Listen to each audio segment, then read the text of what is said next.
간이 우리 몸에서 하는 일은 그거를 뭐라 그러냐면은 항상성이라 그래요. 항상성. 항상성이라는 거는 이제 뭐를 말하는 거냐면은 항상 우리 몸을 일정하게 해준다. 이렇게 합니다. 영어로 치면 이제 호메오스테시스라 그래요. 호메오스테시스.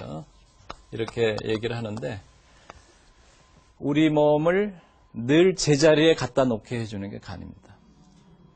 남성분들이 오늘 이 자리 끝나고 스트레스 받았으니까 온 사람들끼리 또 연락해서 가서 한 잔 딱 마시고 취해서 가지만 내일 아침에 딱 깨어나게 해주는 것이 바로 이제 간입니다. 제자리에 오게 해주는 거죠. 그죠?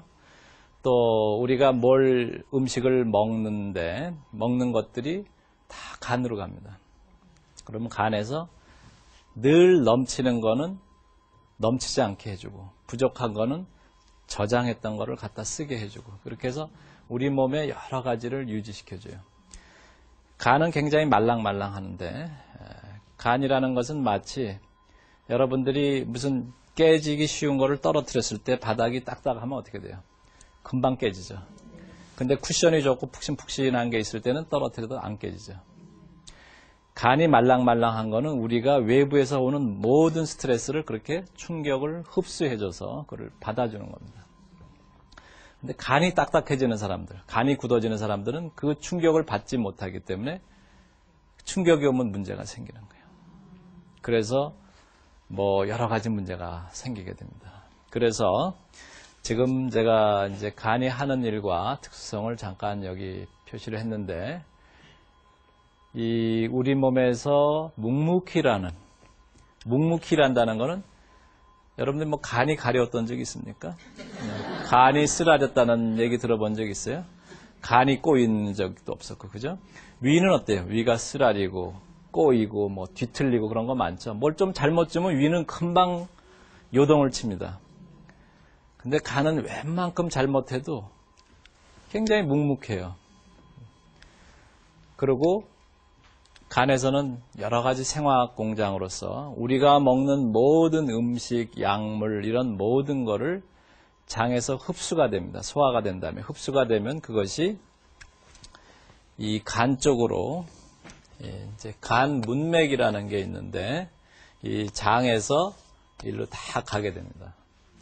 장에 들어온 모든 것들이 흡수가 되면 장에서 혈관을 따라서 움직이게 되는데 그 혈관은 모두 간으로 가게 되어 있습니다. 거기에 연결된 거를 이제 문맥이라고 합니다. 문맥이라는 쪽으로 해서 간으로 일단 가서 간에서 필요한 거, 영양분 같은 거는 간에서 저장을 해두고 그 다음에 또 그 당장을 쓸 수 없는 거는 그것을 좀 더 필요한 걸로 바꿔주고 쓰기 좋게 이렇게 바꿔주고 또 지나친 거는 좀 걸러주고 예를 들어서 술 같은 게 지나치게 들어오게 되면 이제 그런 걸 걸러주고 그렇게 합니다.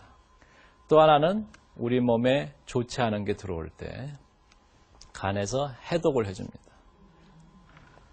어떻게 해독을 하느냐?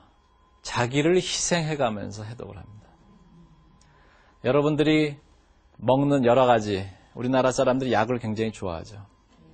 제가 환자를 볼 때 환자분들이 약을 안 주십니까? 그런 분들이 많아요. 약을 안 주면 내가 불치병인가 보다. 왜 약을 안 주나? 이렇게 생각하는 분들이 많아요. 약 안 준다고 정말 약올라 하는 분들도 있고. 그러나 이제 약 중에는 간에 부담이 되는 약이 있어요. 여러분들이 그 해열 진통제 타이레놀로 알려져 있지만 이제 아세트아미노펜이라는 약인데 그 약이 보통 때는 괜찮은데 그 약을 과다하게 많이 먹게 되면은 몸에 쌓이게 되면은 그것이 간에 독성을 줄 수가 있습니다. 보통 정상적으로 먹을 때는 괜찮아요. 여러분들이 그 약이 보면은 이 팔을 때 보면 먹기가 어렵게 돼 있어요. 뜯기도 어렵게 돼 있고 그렇게 하는 이유는 어린애들이 잘못해서 그걸 과량으로 먹게 되면은 간이 망가지기 때문에 법적으로 그렇게 애들이 뜯기 어렵게 어른들만 뜯을 수 쉽게 그렇게 합니다. 병뚜껑도 따기가 어렵게. 잘 모르시는 분들은 이거 왜 이렇게 힘들게 해놨나 그랬는데 그것은 규정상 모르는 애들이 먹으면 위험할 수 있을 때에 그렇게 보호해주기 위해서 한 겁니다. 그렇게 간에 독이 되는 그런 것들을 과다하게 먹게 되면은 그것이 축적이 되면서 간에 해를 주게 됩니다. 또 어떤 약은 다른 사람한테는 괜찮은데 나한테만 특이적으로 간에 손상을 주는 경우가 있어요. 그래서 이제 간이 파괴되고 이제 간 수치가 올라갑니다. 간이라는 것은 그렇게 몸에 들어오는 것을 자기가 해독하기 위해서, 그래서 간에서 대부분의 그런 좋지 않은 것들이 해독이 되기 때문에 그것이 전신으로 돌지 않도록 그렇게 합니다. 아까 술 얘기를 잠깐 했지만 술을 과다하게 하게 되면 간에서 일을 처리할 수 있는 능력 이상으로 들어오게 되면 간이 죽으라고 일을 하는데 일이 밀리게 됩니다. 그래서 일감을 그날 다 못한 이상으로 우리가 술을 마시게 되면 그것이 몸에 쌓여서 이제 숙취가 되는 겁니다. 그래서 여러분들이 숙취가 되고 술이 안 깨고 그 다음날 힘들면은 내가 어저께 이 묵묵히라는 얘를 또 괴롭혔구나 이렇게 생각합니다. 그죠? 여기 주부님들이 많이 계신 것 같은데 보면은 남편 위해서 묵묵히 해주면은 남편이 그 사실을 깨닫고 너무나 고마워서 당신밖에 없어 이렇게 얘기하는 남편들이 그렇게 흔하진 않죠. 그죠? 묵묵히라면 이 사람은 원래 이렇게 일하는 걸 좋아하나 보다 뭐 이렇게 하고 뭐 요구하는 게 없고 뭐 그런 줄 알아요.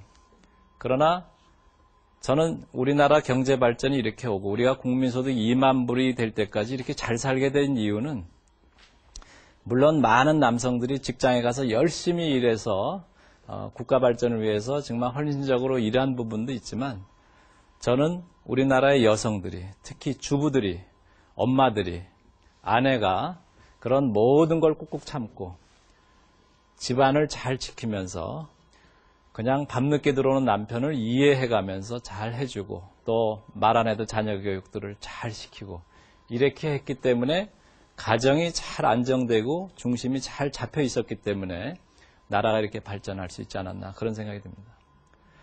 제가 미국에 연수 가서 보니까 미국에는 그러면 바로 이혼이에요.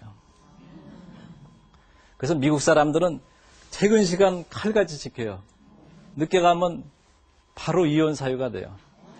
직장에서도 그래요. 그리고 애들 무슨 간단한 학예 같은 거 참석 안 했다가는 그 남편이 중요한 중요 회의 취소하고 그거 참석하러 가요. 애가 오늘 무슨 태권도 뭘 한다든지 별것도 아니에요.